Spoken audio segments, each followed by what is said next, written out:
So I just started it. That's on her Facebook. Obviously, you probably saw Yep. this, but good deal. That's good. Yep. It's actually started. So It's recording, streaming, everything's up. Do you want me to shut it down or usher it out, or should I just let it? If I'm not gonna have a chance to get in here. Right. Yeah. Just hit end stream I'd be glad to. and then confirm it. Yep. That will do. That's great. Thanks. All right. Yep.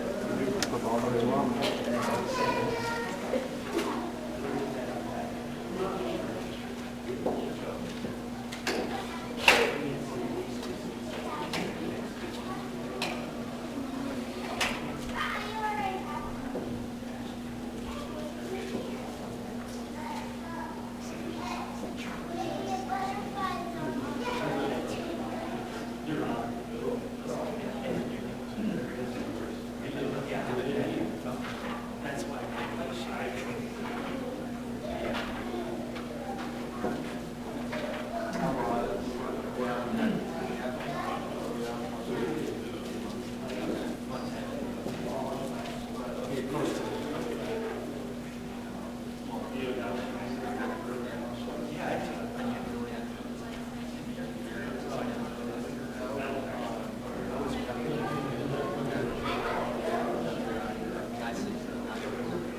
maybe I'll just maybe wait on them. Are you really starting to see them yet? No, that's fine. You can just. Maybe we'll walk around and Yeah, that's tell, fine. not There's road to reception.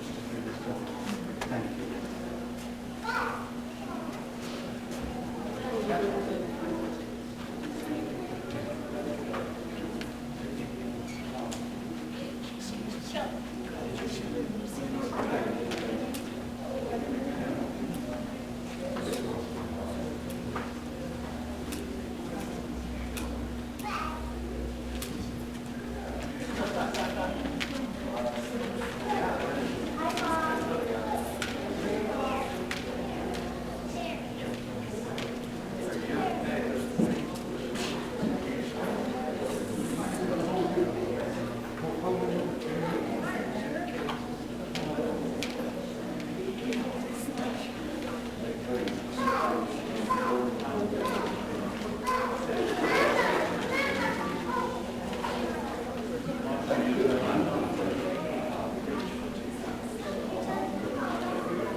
Okay.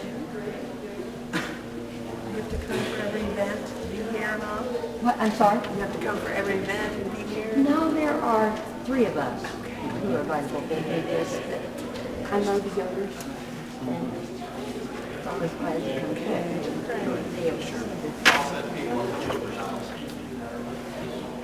Then you get to stay for lunch?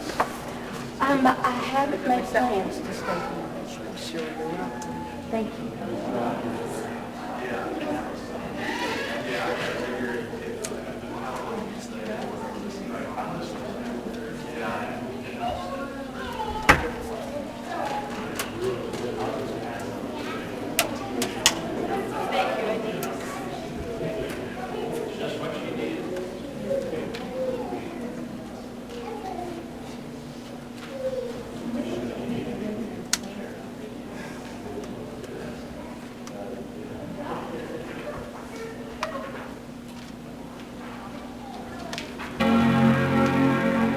I like to get here early enough that everybody doesn't hear that.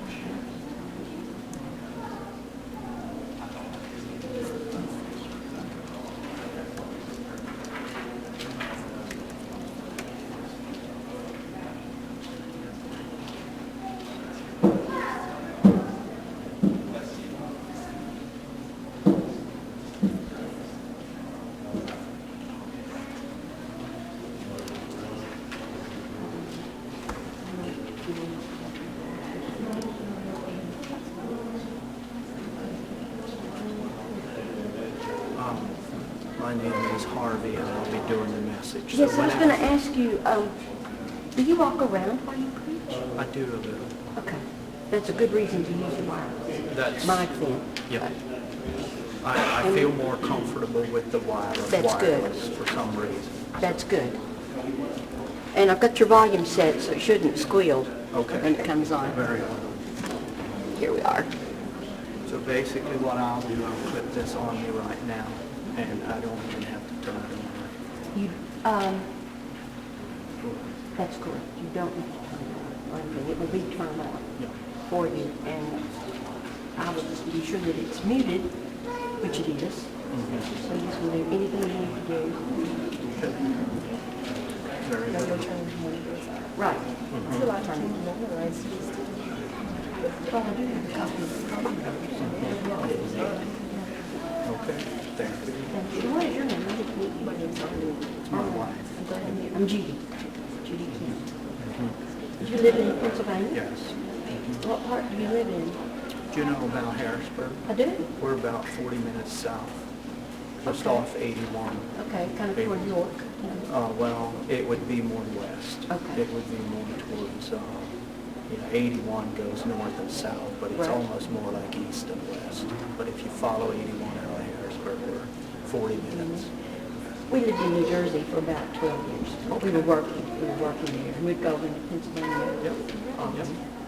I thought with your accent, it's not quite It's Arkansas. not quite Arkansas. We were gone long enough that we lost Yeah. a lot of the southern accent. Our daughter still lives in New Jersey. We were just there last week. It's a real rat race out there, isn't it?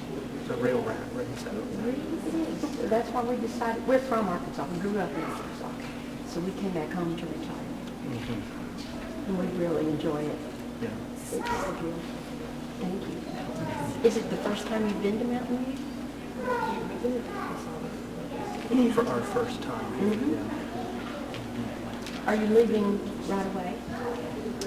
I think our plans are to leave sometime here after the wedding, and at least drive part of the way and Right. stop for the night. Did you get caught in Nashville with the tornado?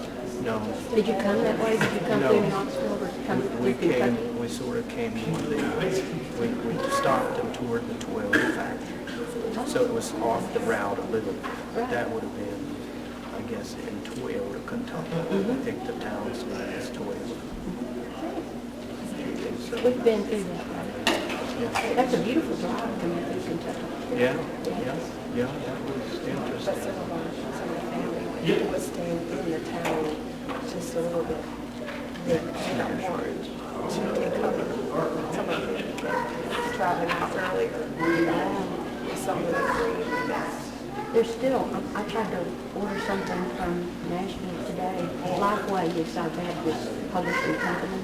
And I was ordering something from Lifeway this morning and they said all their deliveries are delayed. Because they just don't have a fulfillment center right now. Wow. That had some damage.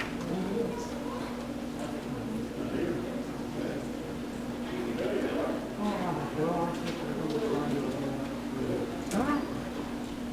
It's nice to visit you. I'm looking forward to your message. Okay.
Are you going to be comfortable with your position?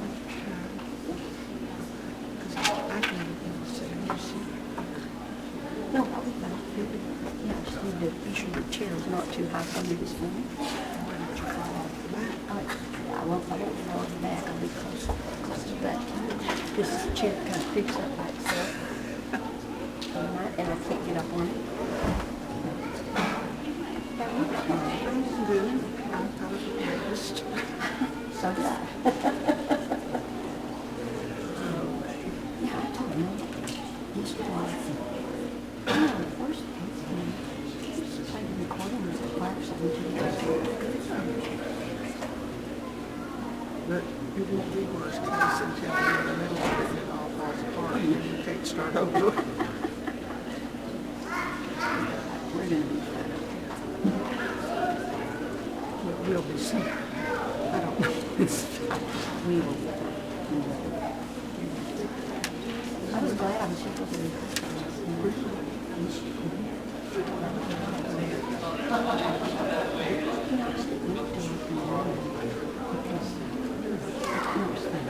I was comfortable doing that music.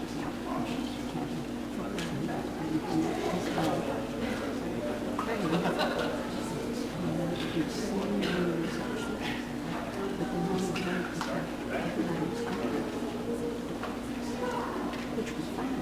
And then Brady and Kim were hanging out in there. The two young men were going to be in last week. Just playing in the So when it got done, that was all that was here. We closed up the door. This floor was So you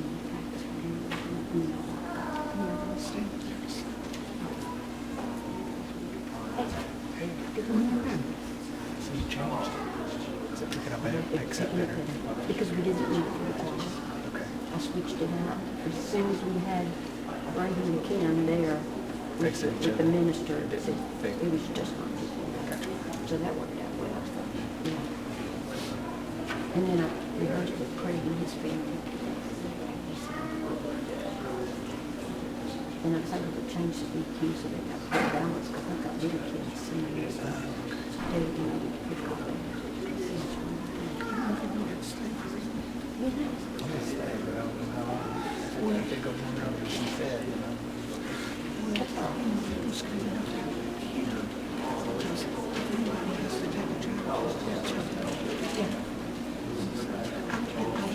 You may not notice this, you might be here and see it.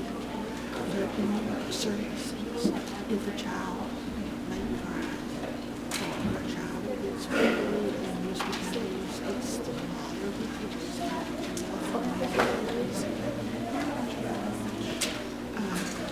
I was in this instance of she was and she and that was the reason if it's a baby child. One thing I found interesting, two of the groups, instead of locking arms and killing the men, they stopped and picked up two of the women and assuming they were their wives.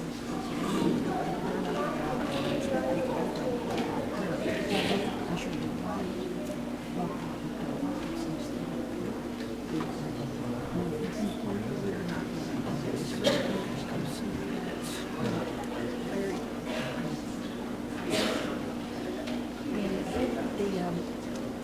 Headset for our hearing care really is designed for people without hearing aids. Oh, he had a hearing aid? We need hearing aids. Okay. And he tried it. I said, you're hearing aids. So he couldn't hear it? He couldn't hear it without it? You couldn't hear with the hearing device. He was so good. He really couldn't hear music. That's what she said. It was like that. I said, I'm sorry, but it's just not designed to boost your hearing. Right, it's supposed You to. know, they do make those. Yeah, they do. The lady. Kim Stagg. Oh, is he? His great-grandfather, right, he's here. She's not here right now. I know, y'all comes to pull him when we had interesting conversations. And I ended up bumping up the light just a tiny bit because it was, Brady said it was strobing. So you bumped it up. So I just bumped it up a little. Yeah, just on the main, I just bumped it up. I didn't know which light it was. This over here, and I blew stuff in it the other day, thinking that it was, it has some dust in it, or slide, but that helps. That makes sense. Great. I just raised it up just a little bit. So it wasn't noticeable to them, but I raised it up pretty quickly. I told them I don't do a lot of it. Which is why I was telling you, I don't know what it is. Secret, but I'm missing about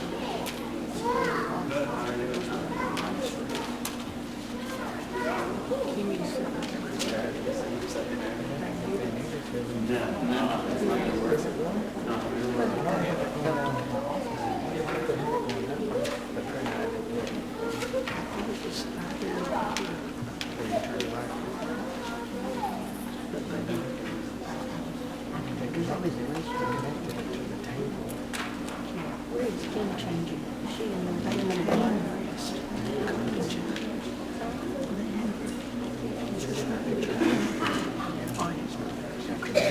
That's when he left here, that's where he was headed. She said it's saying 2 hours. She said otherwise she'd have to get up at 5 this morning. To get it all done before they came here.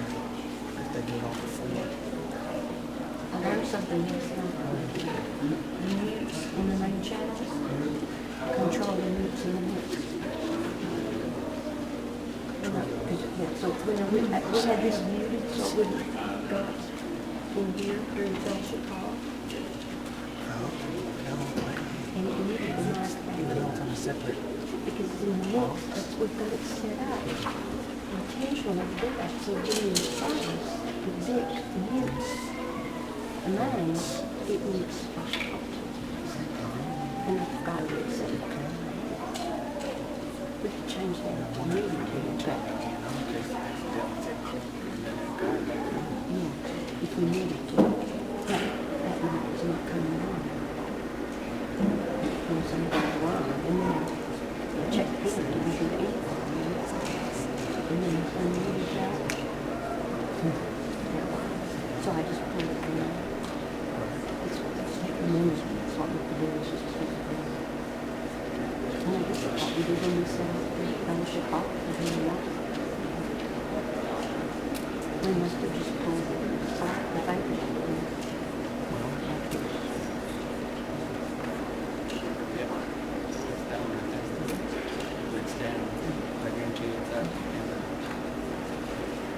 Yeah, because we're not using that one.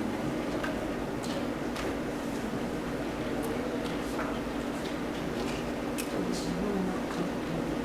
Always my work for the holidays with the pastor. Brady's pastor is a very trouble. Because he's the pastor who's doing so much. You might have got to change that. Did you get a new number for that? That meat bro? No. No, do you need to do it? You might. Oh. That's not, I don't think it's the hearing assistant device. That's where we put the new battery in. You can go get the microphone and show me what's in it. Duck on already. Uh-huh. He's already got it, it's already on.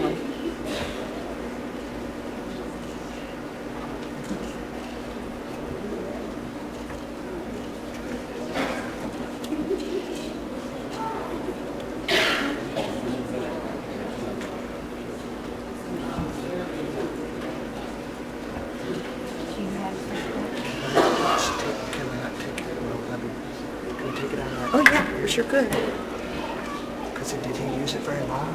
No, he didn't. He didn't, and we really shouldn't. Let it sit there.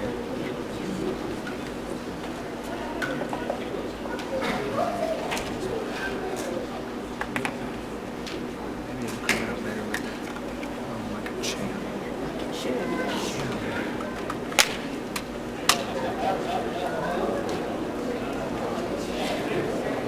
I'm going to use a hand sanitizer wipe on this earbud. That's fine.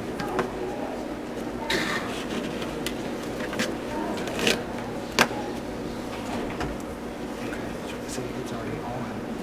Yeah, you turned it on so he wouldn't have to mess with it. So it should be good. Okay, good.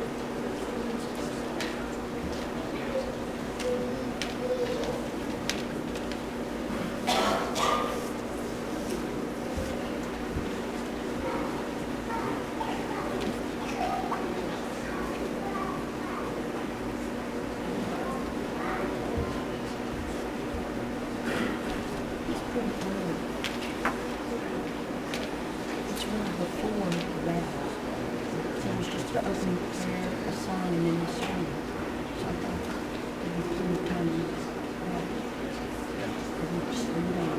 Because it's got, this knee cause a slight delay when you turn it on.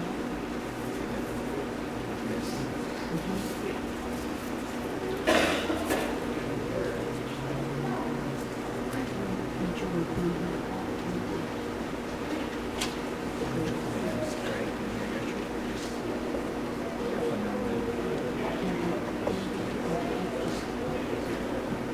Feel the attitude.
Yeah, that's what occurred to me. He's pure. Yes, maybe that's why I said, I used to be as you get older, your vocal cords, just get cold. like the vibration's not the same. That is so true. Unless you're like power body or something like that, it seems to be like pain. Do your stuff usually.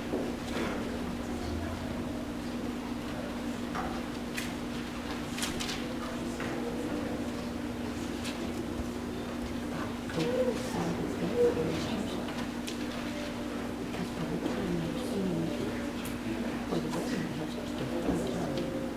That's when your voice is really high.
job here is to welcome you, and I was thinking about that. It feels a little strange. I've never been here.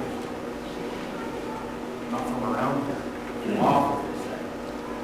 In fact, I've never been to Mountain View in my life. I don't think any of my family has ever been here. Except for Brady for a short space of time. But my residence is in Ireland, and in my home there, I welcome people on a regular basis. I go in there, it's a place where I take my shoes off and I sit on the couch and I read a book, and if somebody comes to my house, I open the door and welcome them in, or if I want to, I can shut the door and say, go away, I'm not interested. You know, it's natural because it's my home. You know, maybe the pastor of the church should be doing this. Or maybe the mayor, he should be. This is their home. You know, there's a premium trout fishing river just not far away, I understand. I've seen it there fishing with my family, maybe. But I'm here for some reason. You know, the world famous Ozarks are here waiting to be explored. I should be learning about this place, not welcoming you here. But the reason is because this meeting has nothing to do with the mayor or Mountain View or Arkansas, really. It doesn't have anything to do with the church building that we're in. People meet here on a regular basis, but I don't think most of those people are here. Maybe I have a person or two in the back. It doesn't have anything to do with the White River. It doesn't have anything to do with the Ozarks. This meeting has everything to do with our family and the God institution of marriage. That's what it has to do with. That's why they're here. And it's such an important occasion. It's a once-in-a-lifetime event. It'll never happen again. You know, it's so important. I spent over $2,500 to be here. My family. That's my personal expense. And I would imagine if you start adding it up, it might be tens of thousands of dollars that people spent to be here today. You're a lot of it not from here, I understand. So it's a one-in-a-lifetime occasion. It'll never happen again in this marriage. So, as Brady's brother, I have the privilege of welcoming you to our family, to this event. As a fellow Christian, I invite each of you to witness our God-ordained marriage. And as a mutual friend, I invite you to a celebration, a ceremony, a culmination of commitment between Brady and Kimmy. So, thank you for coming. At this point, I think we'll just rise and stand for prayer. And I'll pray. Dear Father, Lord, you are the Creator, the giver of life to everyone who has life inside of them. I want to bless Brady and Kimmy today in this wedding day. Grant them health and safety as they move forward in their life, as you will. And above all, Lord, guide them in the harmony and the unity that they want with you. Just bless them this day and make it a peaceful, enjoyable time. In Jesus' name, amen. You may be seated.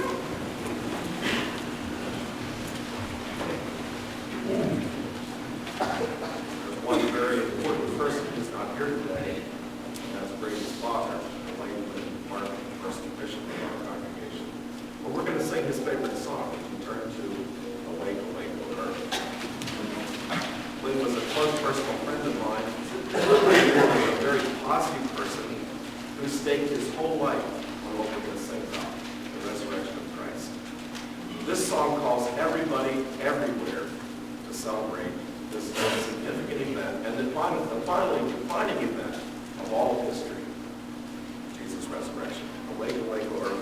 Down at the last score, Christ from the dead has come. Let's observe a little bit of a hold there, and then on the last verse, a long hold.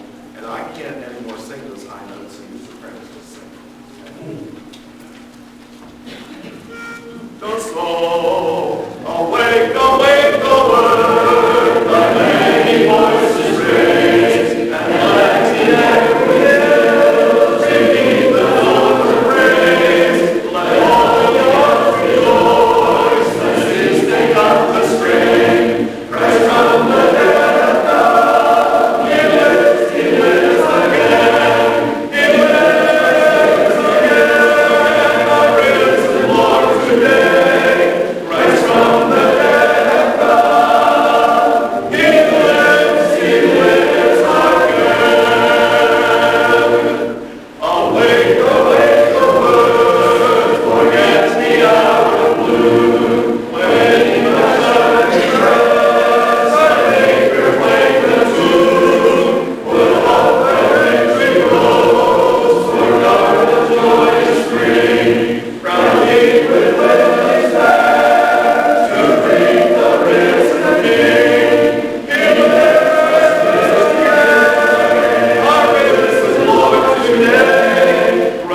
I want to say, first of all,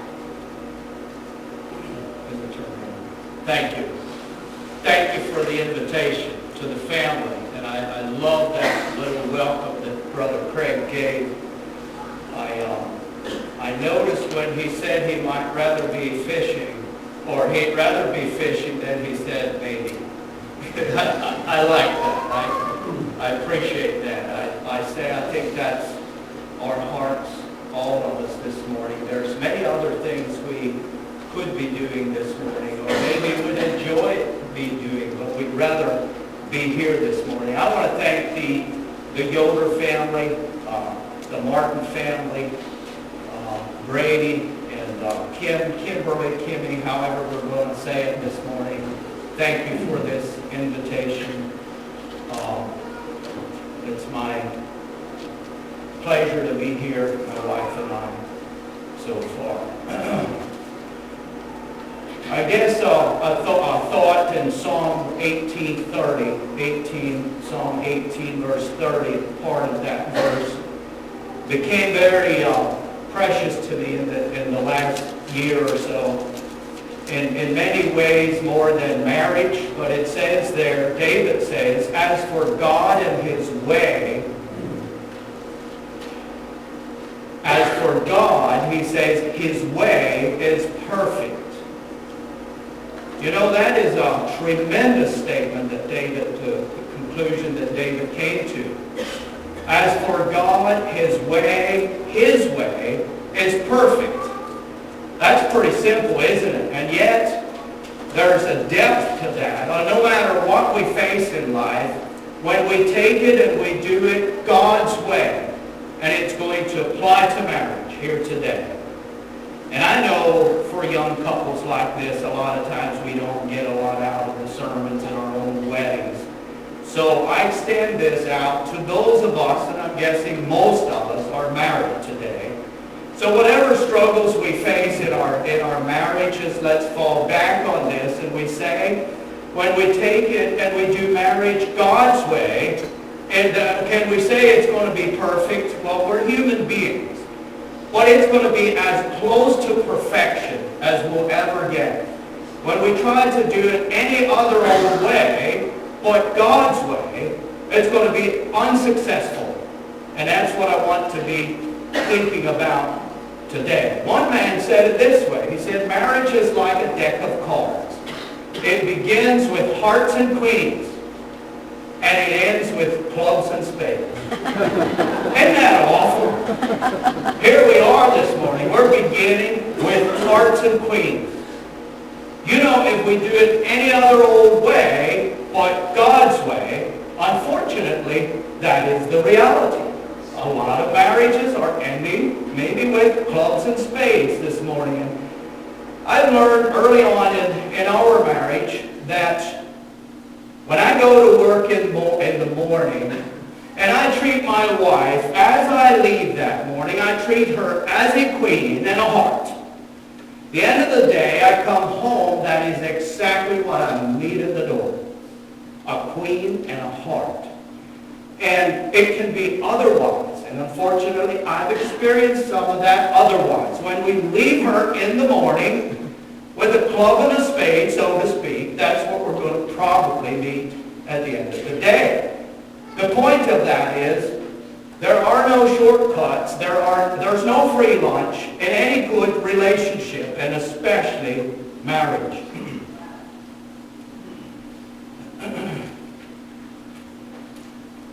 And I want to look at a very familiar verse in Genesis, Genesis chapter 2, and I know we read this verse many times in weddings, but this morning I'm going to just look at it again.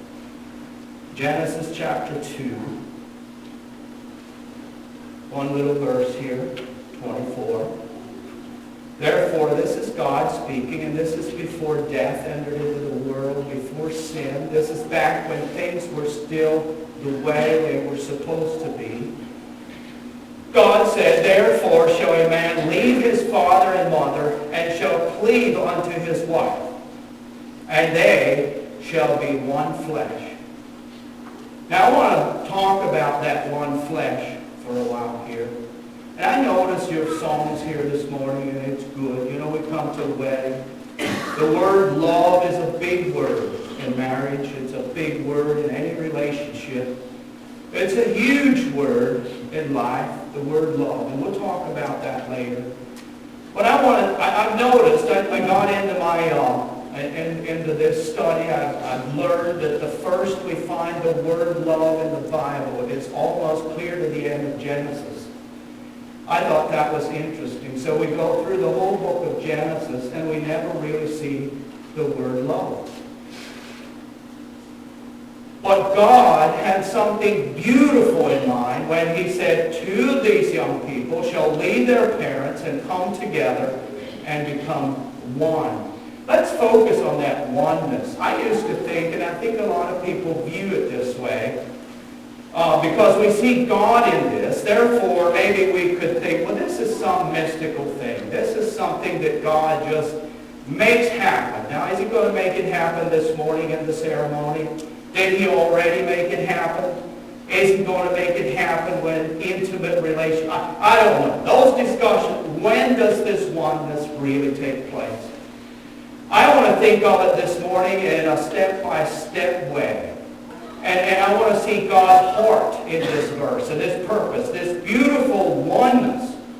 And I believe he's saying that I'm going to be the founder. God is the founder of this oneness. It's his design. But he's asking his people, he's asking you this morning to engage and link and join forces with God's design in this great oneness. That makes it practical, and it falls down on our lap. And how are we going to protect and to guard jealously this oneness that God wants for marriage? And let's think a little bit of God's heart for oneness. As throughout Scripture, Jesus in his prayer in John 17, this is part of his prayer. He said, "Oh, Father, that they may be one as we are one. Oh, that they may be perfect in oneness." And in Acts, where the Holy Spirit was poured out, what was going on? The church was together in one place with one heart and one accord. And I like to think of God is saying that when this great oneness is where it needs to be, he's going to pour out his blessing upon it. That's where it's going to happen. This great oneness. And I think I like what Solomon says about this oneness. And I'm thinking he has marriage in mind. I didn't even write the reference. Is it in Ecclesiastes? It is in Proverbs. But Solomon says it something like this. He says, two are better than one.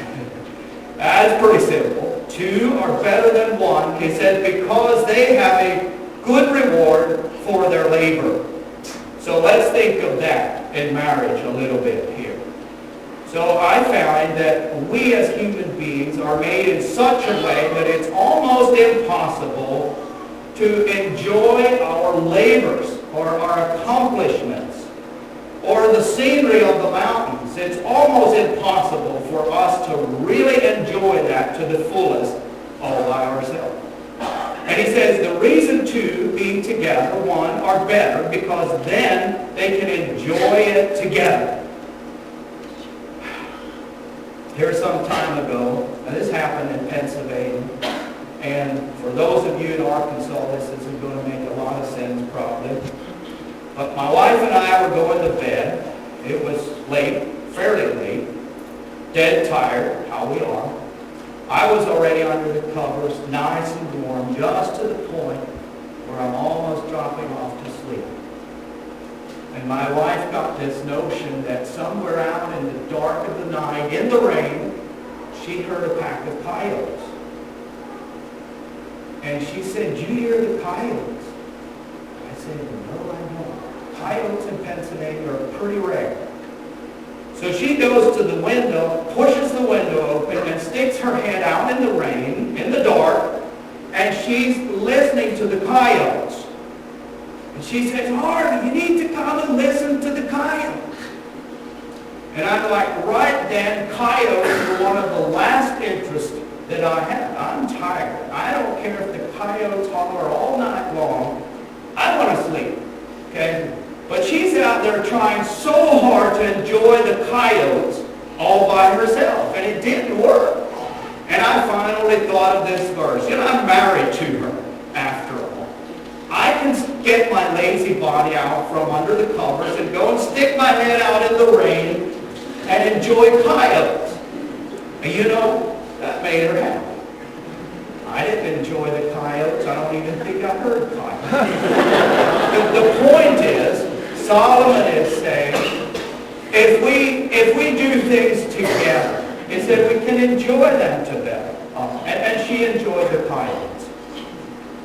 That was, I didn't ask my wife if I could share that, but it came to my mind here. And Solomon goes on to say, for if they fall, again, this idea of two are better than one. If one falls, the other's there to help them up.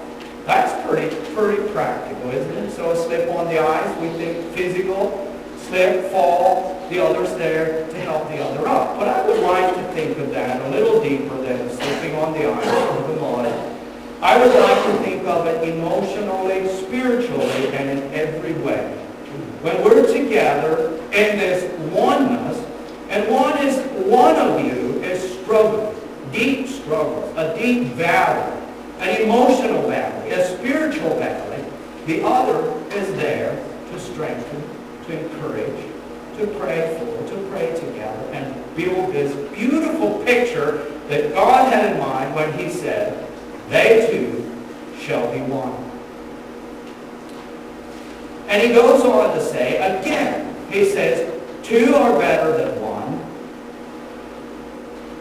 If two lie together, he says, they have heat. But how can one be warm alone?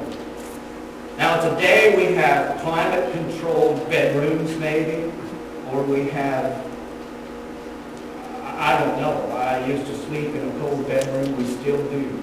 So I can connect with this. The bed's cold. I think he's thinking of marriage. They're in the bed. They're under the covers. They cuddle together, and there's heat. That's beautiful. But if one is alone, he says, they're cold. But, you know, I had a man say one time, a husband, he said, I was so ticked off at my wife. We were in bed. He said, when her foot came over against me, I yanked away or pushed her foot away. And we were not together. Now, one man called that married singles. So we have a married couple in the same bed, and they're not touching each other because there's a wall of conflict between them.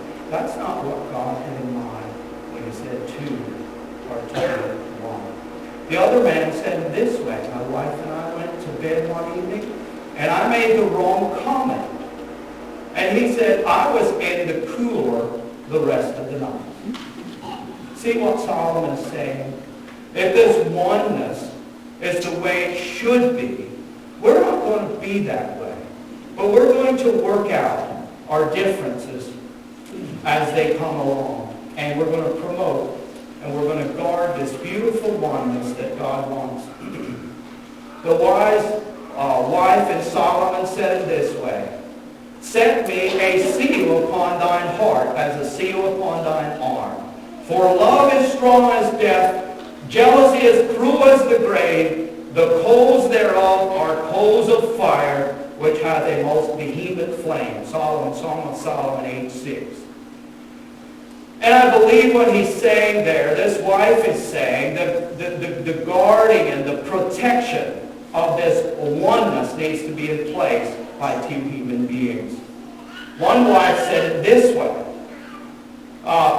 to protect the sacred oneness between her and her husband, she was taking someone on a tour through her house. And she said, now here's a room. There is a room that's off limits to anyone else.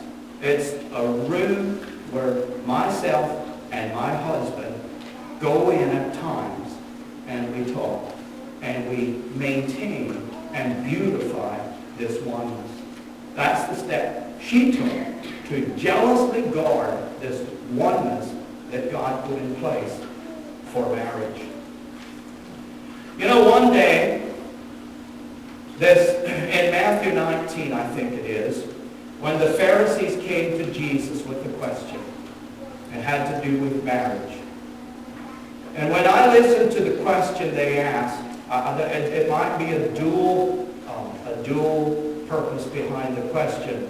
Some say, well, they were trying to trick Jesus. But the Pharisees came one day, and they had a question for Jesus, and it had to do with marriage.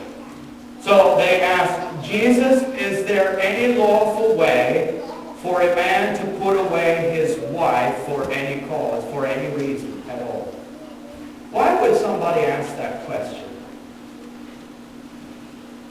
And Jesus took them right back to the verse we read in Genesis. And he said, have you not read the scripture that in the beginning that God made them male and female, and he brought them together to this oneness? He just took them right back to the beginning. And the Pharisees were like, well, you know, Moses, back in Moses' time, there was some sort of a permission given for divorcement, for separation. What about that? And Jesus, I think, responded this way. Yes, he said, there was, but it was for one reason. It was because of the hardness of your hearts. He permitted a writing of divorcement, but he says, and he's linking arms with God when he said, I say it this way, that from the beginning it was not so. And he said if a man marry, divorce, remarry, he commits adultery, and adultery is wrong. Jesus says it will never enter into the kingdom of heaven. And there were the disciples. And I always wonder what was going on in this group. The Pharisees asked this question, and the disciples heard it, and then the disciples said, wow, if it's this way, we shouldn't even get married. I'm thinking the Pharisees and the disciples, did they all have messed up marriages or warped concepts of marriages or saw all this brokenness? I don't know. But I don't think either the Pharisees or the disciples were getting the point. You know, if our marriages are done God's way, we're not going to be asking that question. We just will. You know, it's interesting. I think Craig said he spent how much money to get here. I wonder how much Brady spent so far getting here. You know, here we drive 1,000 miles all the way from Shippensburg, Pennsylvania to Mountain View to go to the daddy. Is this the daddy and where's my grandma? I don't know what all you have in it. But I bet you Brady came and he asked, is there any way we can make this lawful? That I can spend the rest of my life with this young lady? And I bet you that they do things in Arkansas as we do it in Pennsylvania. He went to a courthouse somewhere, and he went to, or didn't he? and he went in there, and he said to the system of the court, is there any way we can make it lawful that we two can get together and live with each other until we die? You probably went sort of through those steps. You made it legal, you got the document, you've written it down, and by the end of the day, you're going to be lawful. Beautiful. Now why would somebody come and say, is it lawful for me to undo this thing? Is there any way? And you know, people do that. Christians, right, in so-called churches today. They go down through this, and they read every passage about divorce and remarriage, and they try to figure out, is there a lawful way that I can leave my wife or husband and marry another and still be okay? We're messed up, folks. We are not getting the point that God said, that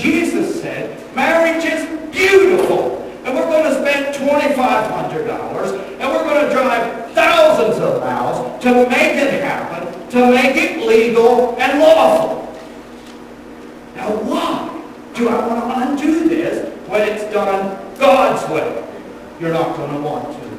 I can assure you, when we do marriage God's way, we're going to love it. And we're going to cry when our spouse dies. And we're going to mourn for months and years. And that's the burden of my heart. Let's go to that one thing that Jesus said is going to separate a good marriage. He said it's the hardness of your hearts.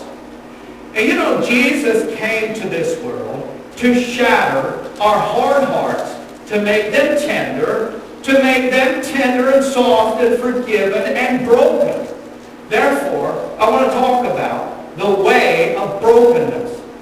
The way of brokenness, friends, if we don't learn how to shatter our proud and stubborn and rebellious nature within that we come with, all of us, men and women, our marriages are not going to be successful. Because it's the first place it's going to show up. It's right in our marriage. The story goes, and I found this in a book I was reading. This young couple got married, just like you're getting married. They were all excited about each other. And as time went on, there were some hurts from their past that surfaced. And they didn't know how to deal with it. So they started blaming each other. And this thing grew into a monster in their relationship. Time went on.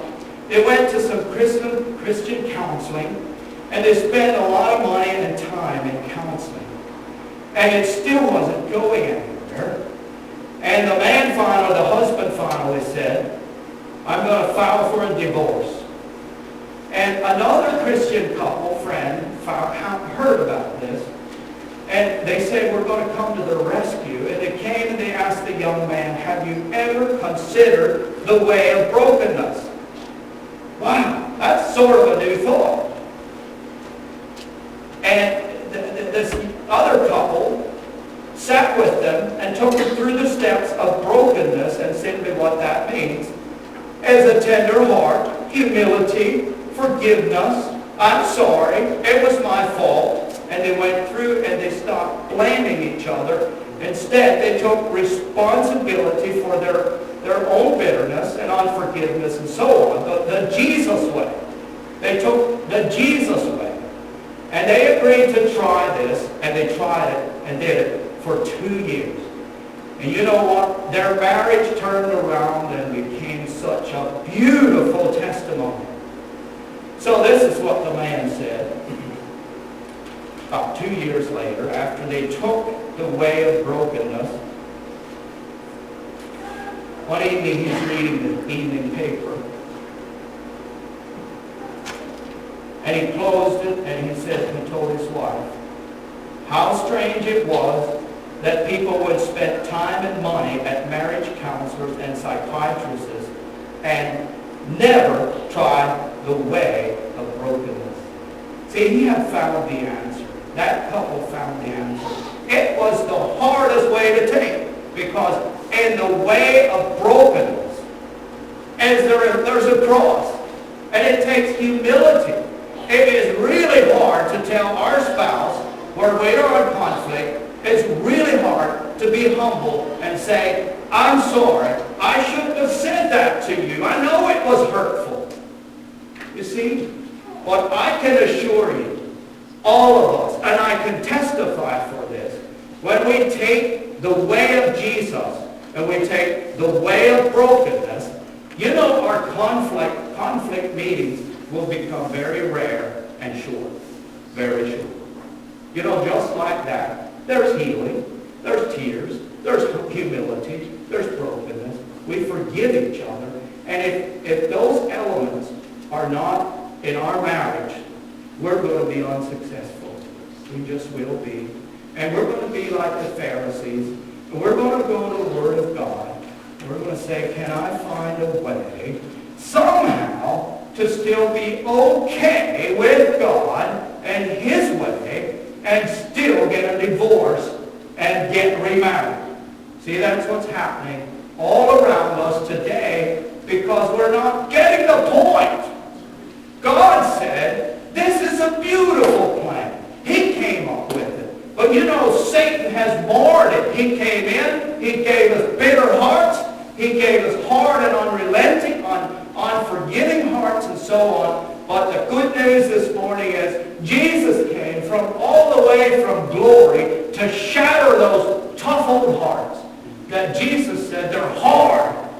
They're so hard. And that is the only reason Moses said, let's make a permission here. The only reason, folks. Death alone. Now we can't do anything about that. But you know, my Grandpa Rife and his wife, my grandma, their heart was and their prayer was, and they had a good marriage from what I hear. I don't remember them, but only what I hear. Their prayer, their heart was that they would never separate even in death. Their prayer was they could somehow die together. And you know, God granted that. They had a double funeral. They made it to about 86 years old, and they both got sickly together and died. And we buried them together. So they didn't even face the separation in death, let alone the separation in a hard heart, folks, today. Let's have hearts that are tender and yielded, forgiving, very forgiving, and patient, kindness, all the elements you can think of in the way of brokenness, and we will be blessed. You know, God puts a premium on broken things. We don't. When we see broken things, we think they're trash and they're wore out, and we think but God himself said in many different ways that in a broken heart, in a contrite heart, he says, that's where I want to be. That's where I'm going to show myself strong. The eyes of the Lord go to and fro over the whole world to show himself strong in that kind of a heart. And out of all the places God could live in this great universe, he chose to live in the heart of the contrite. Isn't that beautiful? Folks, if we think of it, when we think of marriage, when we think of our homes, it's more than just a house with a roof on that turns water. It's also a place of ministry. It really is. Our world needs to see marriages that function today with God's touch to them. And God said, when you have a home like that, I'm going to live there. I'm just going to be there. You can't really keep me out.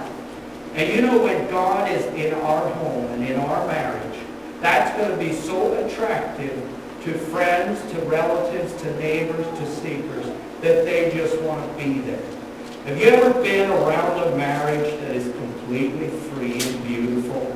You just want to hang around with that couple. But when there's tension, there's unforgiveness, there's hard hearts that are unyielding and stubborn and proud, the door is sort of closed. You ever sense that? You know, Jesus taught us in Matthew chapter 5, the beginning of the Sermon on the Mount. And I think we preachers can testify to this. When we have a message to share, as we get up early in the message, we sort of spill out the heaviest burden in the beginning. Jesus took that audience up to the mountain to give a sermon, a long sermon, 5, 6, and 7 of Matthew. And then the Bible says, as they sat out, and then he opened his mouth and he taught them, saying, what was the first thing he said? Blessed are the poor in spirit. Blessed. Now think of it. The first point he made in his sermon, blessed are the poor in spirit. Why did he say that? And he said, that's what I'm going to use to fill my kingdom. People like that. They shall be called the children of heaven, or heaven will be yours. Or how's he say it? Yes, thank you. Theirs is the kingdom of heaven. And I think the next verse, the next point is the meek. Those that mourn, those are elements of brokenness. And Jesus says, folks, if we don't get this right, we're not going to make it. We're not even going to make it into his kingdom. So you see that, folks? If we want our marriages to be blooming, the way of brokenness is going to be the way. A little bit here in closing on the roles. Now, I know this is a really tricky subject in our day. But you know, a husband and a wife have different roles. Brady's a man, or is he? Brady is going to come and become a man today in a whole new way. He thinks he's a man. I bet he can lift a lot of weights. I bet there's days he just really feels like a man. But he's not a man. Do you know that, Kimmy? It's up to you. It's up to you whether or not he's going to become a man in a whole new way. It's the first time ever that Brady went this way. You know, the crucial time, I believe, is right here. How we're going to begin. What Brady is going to become a leader. He's going to become the one, the responsibility is sort of going to fall on your lap, Brady. It's not scary. It's a good thing. But I think if we, and here's where I want to talk, and we could talk about a lot of things in life that require leadership. We don't have time for that. But I want to talk about two things, or one main thing that Brady is to really be actively leading out on. And now we're going to talk about the word love. It's interesting what our society has done with that word. We don't even know what love means anymore. It's so messed up. In our society, the word love can mean anything from a carnal, ungodly man looking at a carnal, ungodly woman in a lustful way and desiring after physical beauty or attraction or vanity and label it as love. Or, on the other side, the bumper sticker says, I love my dog. Love, and anything in between that. You see how we've trashed that word? The word love that we read about in the Bible goes deep and high and wide. It has a different definition than that. Jesus, or Paul says in Ephesians 5, that husbands are to love their wives in two different ways. We'll make it simple.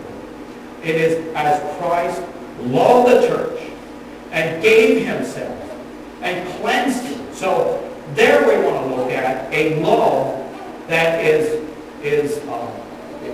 it's sanctifying. He talks about a sanctifying love.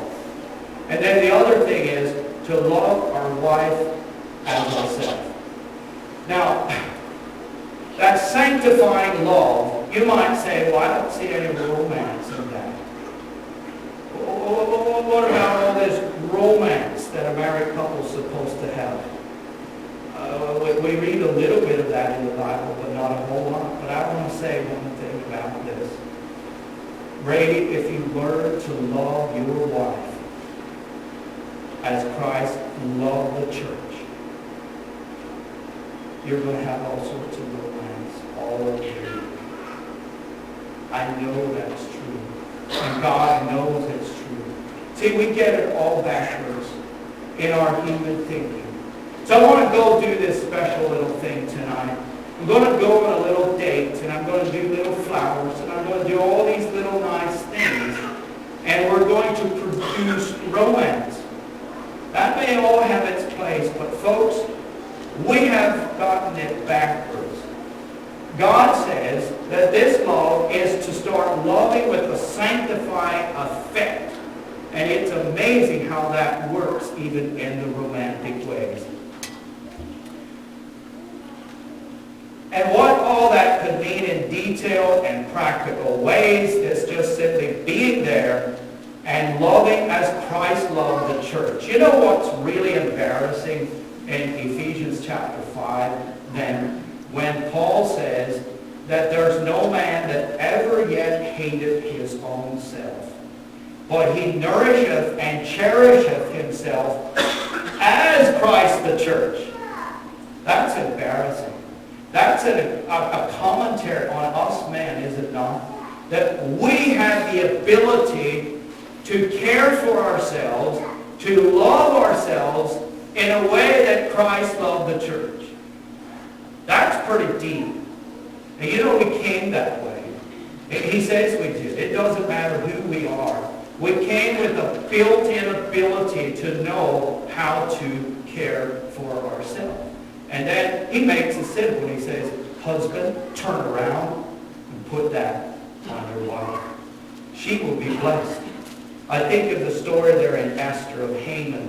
When Haman came to the king, or king came to Haman, and he asked, so, Haman, what would you do? What would you suggest we do with a person that really deserves honor? You remember the story in Esther? And Haman turns around, and Haman's thinking, oh, it's all about myself. He thought the king was going to honor Haman. So Haman, I marvel when I read that story. I said, it's a commentary on us men. It's shameful. But Haman, just like that, he came up with a nice long list. He didn't go to seminar or learn some kind of he didn't run off and say, well, I have to write all this out once. Let me go home and think about it. I write a list and I'll come back.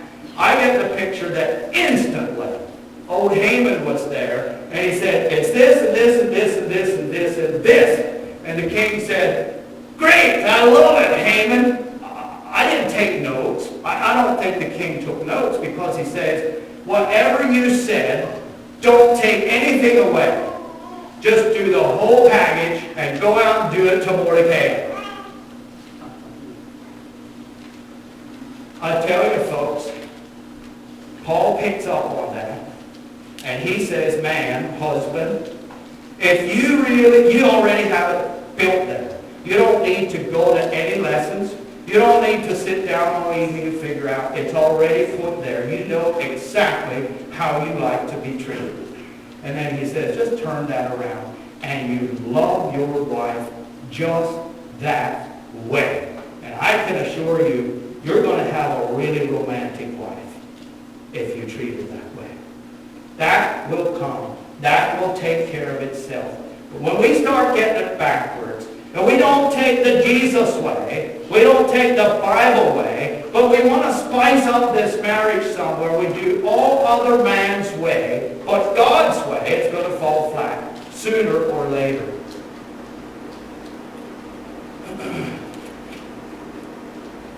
Husbands are to be protectors of their wife. When a wife feels unprotected, she becomes very insecure, and you don't want to live with an insecure wife. It's up to you, Brady.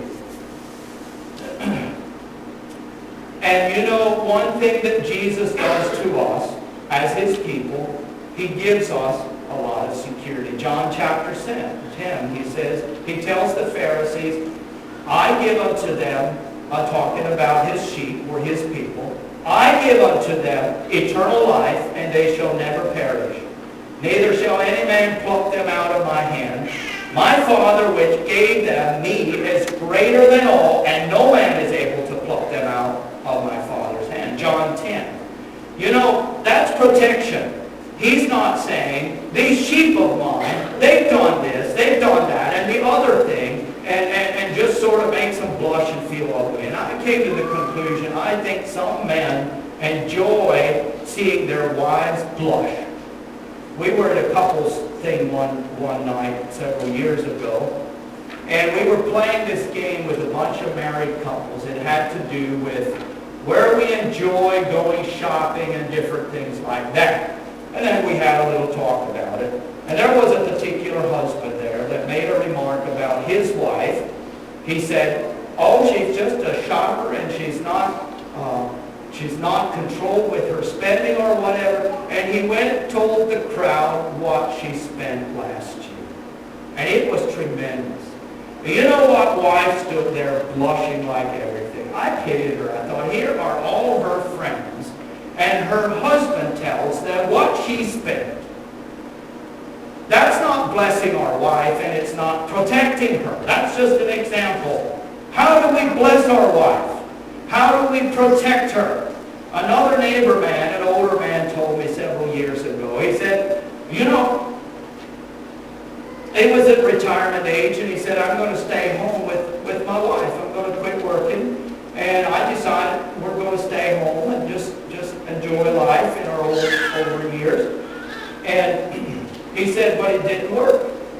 Well, she's this way, and she's that way, and she's the other thing. I couldn't get along with her, so he went and got a part-time job just to get out of her way.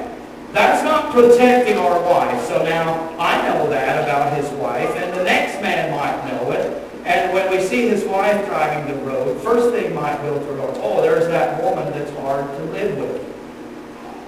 That's not blessing our wife. You know what? In Proverbs 31, the last couple verses there's phrases in there that I think directly connects with this particular occasion, marriage. And here's what Solomon recommends. He said, her children arise and call her blessed. Her husband also, and he praises her. And then he says, favor is deceitful and beauty is vain, but a woman that feareth the Lord shall be praised. And Brady, if you're not going to do it, who's going to do it? The proverb writer says, a wise husband is going to bless and praise his wife at times. This is privately, because he said privately, he said many daughters, is what he's told his wife, many daughters have done virtuously, but that excelleth them all. I picture that being done privately. And then he goes on publicly. It's okay to go out to the gates of the city.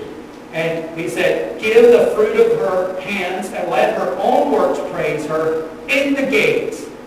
In the gates. I love that. So Brady's out in the gates of Chambersburg or wherever, at work. And he works with these guys that are all married to a bunch of old ladies that they wish they didn't have to live with. And they sit around there and they talk over their lunch noon meal. And my old lady did this, or my old lady said that. I used to work with men like that, and I got weary of it. And one day I opened my mouth, young and immature as I was, and I sort of rebuked them. He said, that is disrespectful to call your lovely wife an old lady. That's not right. It's not blessing your wife. I said, I look at my wife as a queen. And she's beautiful, and I love her. And you know what? This little thing that is in my lunch kettle for dinner, she put that there. And it's good. Only because it was put there by my loving wife. You know, those men didn't know what to do with that. They look at each other, wow. They just were. But you know, folks, if I come to work every day and I just tell everybody that my wife is some old lady and she did this and said that, that's not blessing her. We're not protecting her. And he says, when you go to the gates, tell those men you have a beautiful wife and marriage is great. You know what? It works on society. It's a tremendous ministry we have. When we do it God's way, it's going to be beautiful. You know, my wife told me when I preach wedding sermons, I tend to really focus in on the man and don't say much about the bride. But I want to take a little bit of time. If I have time, I don't even know what time it is. You got to kick a little bit when it's getting too late here. But I think this is an important part for the wife to understand, for her husband, and your part, Kimmy, today is the couple words I want to look at quickly. And I know women of the world today get all spooked about these words, and it's so misunderstood and messed up today that people don't even want to talk about it. But I want to talk about the Bible word submit, subjection, I found there's pretty much the same word in definition. Submit, subjection, and then a couple other words I want to look at briefly. But those words scare a lot of people simply because they don't understand the definition of it in the Bible way. When I look at the Webster's Dictionary under the word subjection and submit, there's no wonder people are being scared of it. It has the idea of just knuckling under, swallowing your real feelings, backing yourself in a corner and turning off your brain and being dysfunctional and so on. It's a very negative understanding in our society today. But I come to appreciate the Bible definition of the word subjection and submission has a very positive idea behind it. It has the idea, in fact, it's a military term, and it would be used in this way, saying it's a word that has the idea of support, unite, voluntary allegiance. I love that. And cooperation. And I like the idea also of the contractor, the general contractor, and the subcontractor. Brady's going to be the general contractor, and Kimmy's going to be the subcontractor, and we're going to build a home. Brady has the design and the idea. Kimmy's going to come back as the subcontractor and say, yes, I'm a builder, and I love beautiful things, and we're going to build this thing together. Do you know most homes are built? Beautiful homes are built by a general contractor and a subcontractor. And it's a positive thing, and it works together really well. If we look at it as a voluntary allegiance and say, yes, we're in this thing together. It's proactive on your end, and they say, I'm going to get behind Brady, and I'm going to trust him. I'm going to believe in him. The Bible words are something like this: reverence, submission, subjection, and all those beautiful terms used.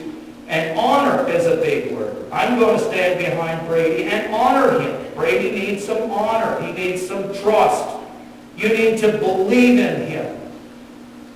Reverence would be another word. And so on. We don't have time to look at all that. Adornment is another Bible word, and it many times links to the lady. Ladies just have it in them. Little girls have it in them to just be adorners. And the word simply means to beautify, to make beautiful, to decorate. I once tried to decorate a cake. It didn't go well. My wife came, and just like that, it was decorated. And it was beautiful. You give a woman or a little girl something in her hand, she can very quickly make it very beautiful. And I'm here to say to you ladies, you have a tremendous built-in ability to adorn and make things beautiful. God made you that way. We men can't do it. We stand back and we say, wow, how did that get so nice? A lot of times there was a woman touch behind it. You have tremendous abilities to beautify things, to improve on them. That's what the word means. Tremendous ability. Another word that we see coming up over and over again in the Bible is the word ornament. So adornment. So we beautify things and we use ornaments to do it. We use ribbons, we use, you name it, to make things beautiful. And I think it's very important that we, or you, as ladies and wives, understand the ability of beautifying things. But the question is, how are we going to do that? The Bible gives two different ways for doing that. And it's found in Isaiah 3. And I don't know if we have time to just peek at that. Isaiah chapter 3, he gives a whole list of that. Of the ornaments that the ungodly women of the time used simply to beautify themselves. And there's a whole list of things. And there are bonnets and crisping pins and the round tires like the moon. I don't know what all those things are. But when we go clothes sorting, I learned very quickly that the ladies' bins fill up a lot quicker than the men's bins. And I have to ask my wife, what is this thing? She usually comes up with a name for it, but it has to do with lady things that are ornaments to beautify them. There's a lot of things like that. Rings, bracelets, bonnets, hairbands. I don't know what all he lists here in the Bible. Jeremiah 2:31 says, can a maid forget her ornaments, or a bride her attire? And yet God says, he pleads with them, yet he says, my people have forgotten me days without number. Isn't that sad? He says, a woman cannot forget her ornaments. And yet he says, my people have forgotten me for days without number. You know, how does God feel? And when we look at Isaiah, ladies, this is for you. When God looked at Isaiah chapter 3, and he said, the whole drive behind it was pride. He said there was a stretched out neck, there was a prancing and a tingling and all of that. He said it was a motivation of pride. Okay? And if you read through the list, he said all this stuff is an abomination to me, and God hates it. Because we're going down the wrong avenue to dig for ornaments to beautify ourselves. You know, there was a poor husband or wife that once said, but I have to do all these things to keep my man interested in me. You know what? There's a huge problem with that. When my wife and I got married, the most attractive thing to us was to look at a couple that was married for 50 years. And they were still in love. And all that outward expression was gone. You know why? They ran out of instruments. They ran out of ornaments. And they were done. So you know, therefore, Peter kicks in 1 Peter 3. And he said, I have another way. I have another way for you wives. You know, this other thing God hates. He really does. He really does. But he says in 1 Peter chapter 3, verse 1, he says to you women, you have a tremendous ability that we men don't have, and it's found down deep in your hearts. When you say my man is a real loser, and I have to do all these outward things to keep him interested in me. No, Peter says it's just the opposite. Your man is a loser. He doesn't even believe in God anymore. But he says, woman, you have the ability to go down deep, way down. And down there's some beautiful instruments, ornaments that you can dig up, and you can actually win your loser husband to the Lord. That's powerful. That really is. Women, ladies, wives, I want you to know this morning the tremendous impact you have when you do it God's way and you dig deep. And there's beauty down in there that he says we can keep drilling as a well driller. We keep going down.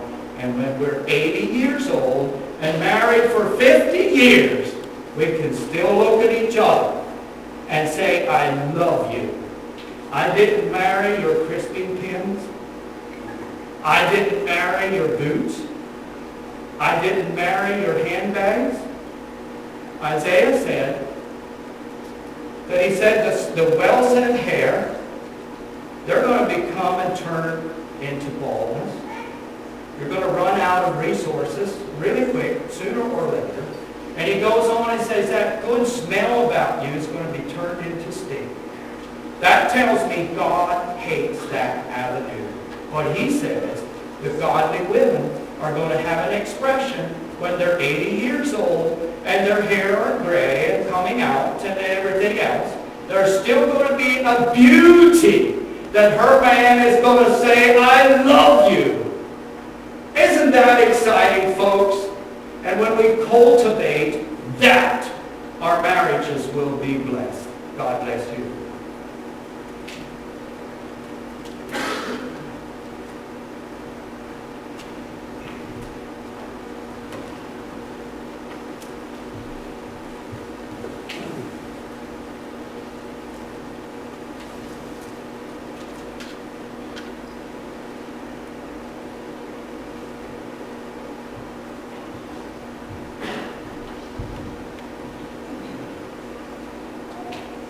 Thank you, Brother Mark, for sharing that.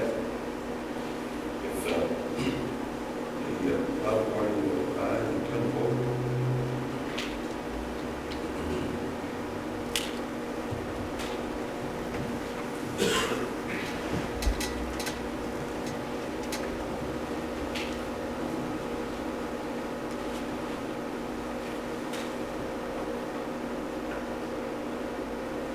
Brady and Kimmy. Do you believe that matrimony in the ordinance is good with God? Firm sanction by you and your wife, she must live on the field. Brady. Do you confess and declare that you are unmarried and free from all other married relations? Yet whatsoever. Do you confess and declare that you are unmarried and free from all other married relations?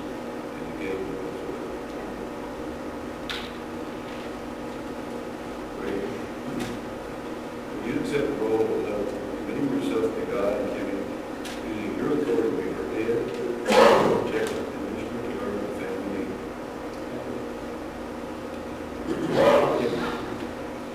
Will you willingly accept the role of wife, committing yourself to God and Brady, respecting him, your role as husband, supporting him, it is called under God, being in submission to him? Brady, were you in the presence of God and your witnesses, take Kimmy, the woman by your side, to be your wedded wife? Will you love and cherish, provide and care for her in health and sickness, in prosperity and adversity, exercise patience, kindness, and forbearance toward her? Live with her in peace as becoming to a faithful and Christian husband, forsaking all others, and keeping yourself only unto her as long as you will live. I will. Kimmy, will you in the presence of God and his witnesses take Brady, the man by your side, to be your wedded husband? Will you love and cherish him in health and sickness, in prosperity and adversity? Share with him the joys and sorrows of life, exercising patience, kindness, and forbearance toward him. Live with him in peace as becoming to a faithful Christian wife, forsaking all others and keeping yourself only unto him, as long as you go so.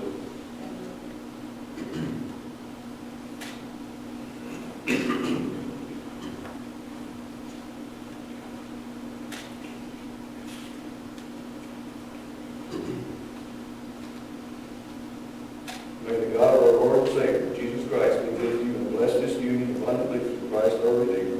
What God has joined together, let not man put asunder. Go forth as husband and wife, live in peace, fear God, and keep his commandments. Amen.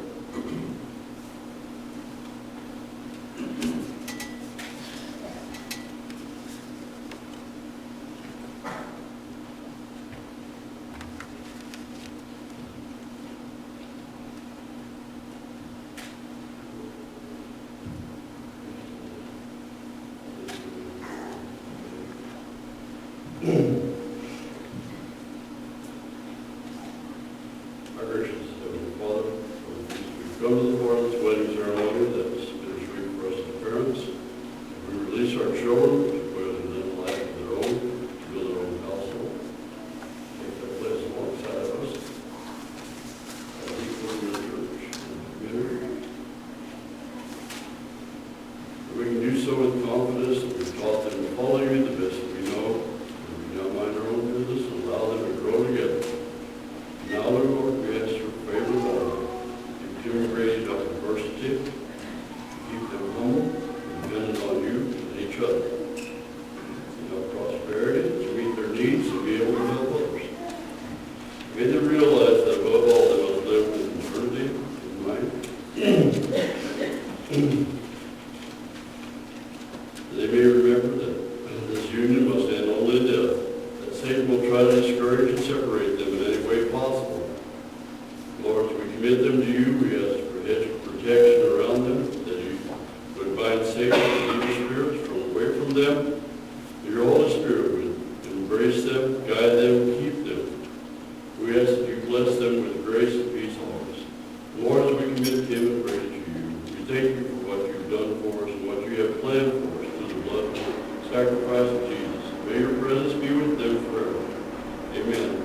Now will the audience please join me in the Lord's Prayer together?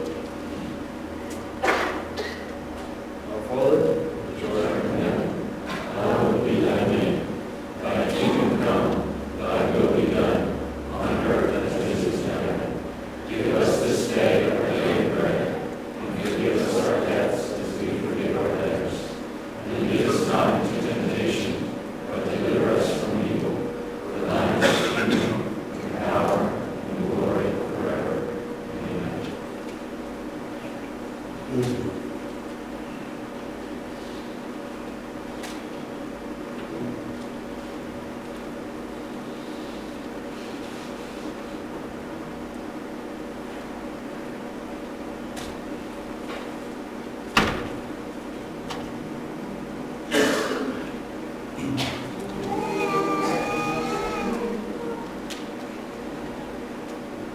It's now my honor and pleasure to present you Mr. and Mrs. Brady Moore.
So, praise to the Lord.